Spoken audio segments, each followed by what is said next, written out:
Every war you've heard of, humanity somehow survived. This is the story of the one war it almost didn't and nearly did, without anyone knowing. It's just after midnight, and by every calculation the machines have made, the human race has exactly 15 minutes left to live. Two nations, armed to total annihilation, sit on hair-trigger alert, and beneath them, millions of families sleep on, unaware how thin that line has become.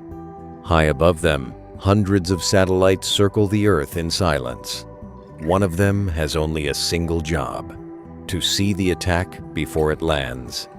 Deep underground, in a bunker built for exactly this moment, the night shift begins the same way it always does. His name is Stanislav Petrov, 44 years old, tired, entirely unremarkable. Tonight, for a few minutes, he is the only man watching. He has no idea that within minutes, the fate of billions of people will rest entirely in his hands and no one else's. Then, without warning, every alarm in the room begins screaming at once, and the calm of the night shift disappears instantly. The screen delivers its verdict in blinking red letters. A missile has been launched. Its target, the Soviet Union itself. The room detonates into motion. Phones ring. Procedures are pulled from drawers. And officers move on pure instinct, everyone but one man. In the space of a few seconds, a routine night shift has become the most dangerous night of the entire Cold War.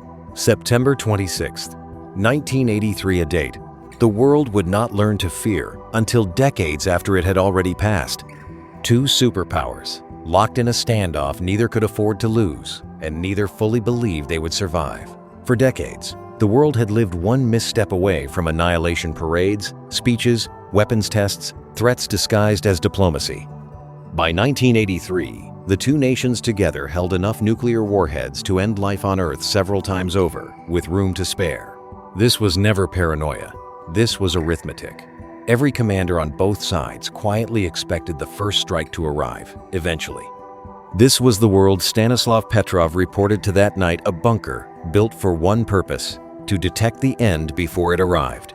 Down below the frozen Russian soil, past steel doors and miles of cable, sat the machines meant to see absolutely everything. Radar screens, reel-to-reel computers, printers that never stopped running. This was Oko, the Soviet Union's eye in the sky. Petrov checks the data, sips his tea, writes his notes. Just another shift, watching for a war that, so far, has never come. 12:15 in the morning. The clock ticks steadily toward a moment absolutely no one in that room is prepared for. Then, without any warning at all, the silence of the room breaks violently, and, all at once, one word fills the screen in giant red letters: launch. The system is certain. America, it insists, has fired first. Officers surround him instantly. Phones ring without pause. Every protocol written in that room demands exactly one response: report it, now. But Petrov doesn't move. While the entire room descends into controlled panic, he simply sits there and watches. For a moment, everything else in the room seems to disappear. There is only him, the warning, and the weight of what comes next. Soviet doctrine on this is not ambiguous. See a launch, report it, and let command decide. There is no space written for doubt. From the moment of detection to a retaliatory launch, the entire chain of command has minutes, not hours, to decide the fate of the planet. The room snaps back into full chaos. Petrov's hand slowly drifts toward the one phone that could end everything. He doesn't pick it up. Not yet. Something is stopping him, and even he isn't entirely sure what it is. Then the count on the screen updates. 2 missiles now, not one, and the fear in the room instantly doubles. 3 missiles. The number climbs again, and somewhere in the room, someone begins praying under their breath. 4 missiles now. The room's fear compounds with every new number that appears on that glowing screen. 5 missiles detected. The sirens reach a pitch no one in that bunker has ever heard before tonight. And now, every single eye in the bunker turns toward one man, silently waiting for the word that will decide everything. His hand hovers just above the receiver. One phone call. That's genuinely all it would take to end the world. But something in him hesitates, some instinct the machine in front of him was never built to calculate. He knows exactly what a real American first strike is supposed to look like. Hundreds of missiles, launched all at once, overwhelming everything. 5 missiles is not that. 5 missiles to a trained mind makes almost no strategic sense at all. A genuine attack would be a flood, meant to overwhelm every defense at once. What he's looking at is barely a trickle. While everyone around him reacts on pure instinct, Petrov does the one thing his training never quite prepared him for. He simply thinks. 10 minutes. That's all that's left before this decision, whatever it is, must reach Moscow. Every second stretches unbearably. Every face in that room turns, again and again, back to him, waiting. 8 minutes remain. Sweat falls from an officer's brow onto paperwork nobody has time left to read. The alarms are still screaming through the bunker. But in this exact moment, the room has gone completely, unnervingly silent. A senior officer insists protocol demands he report this immediately. Petrov says nothing back. He's still studying the data. Then, slowly, he exhales and lowers his hand away from the phone that everyone expected him to pick up. Into the microphone, calmly, he delivers a verdict that defies everything he was ever trained to do. False alarm. The sirens cut off instantly. The entire room falls into a stunned, disbelieving silence. But the countdown hasn't stopped.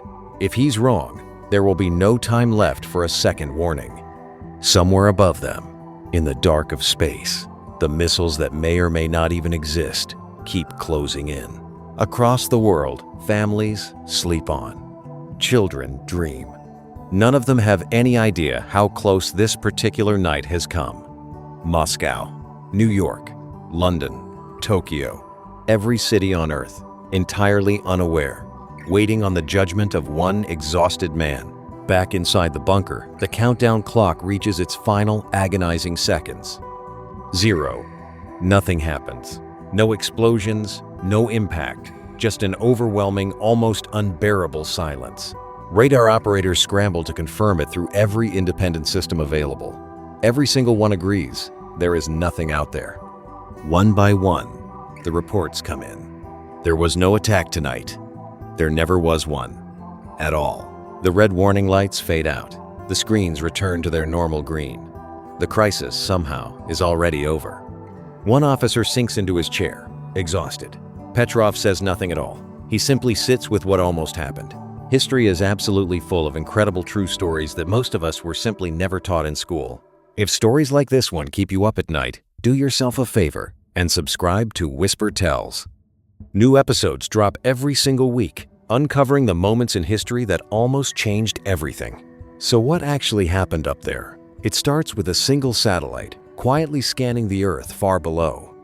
As the sun rises over the horizon, its light catches a rare, high-altitude formation of clouds at just the wrong angle. The satellite's infrared sensors read that reflection as something else entirely, the unmistakable heat signature of a missile launch. In a single instant, ordinary sunlight becomes, in the eyes of the machine, an act of outright war. The computer was simply wrong. Stanislav Petrov was the only thing standing between that error and total Armageddon. Imagine, just for a moment, if he had made the opposite choice, if he had simply trusted the machine completely. Silos open. Missiles rise into the night sky. Retaliation becomes inevitable within minutes, on both sides of the planet. This is the war that never happened, a future that existed for exactly as long as it took one man to say no. History remembers its wars. Maybe it should remember, just as clearly, the wars that never came to be. On September 26, 1983, one man questioned a machine, and the world quietly got another day.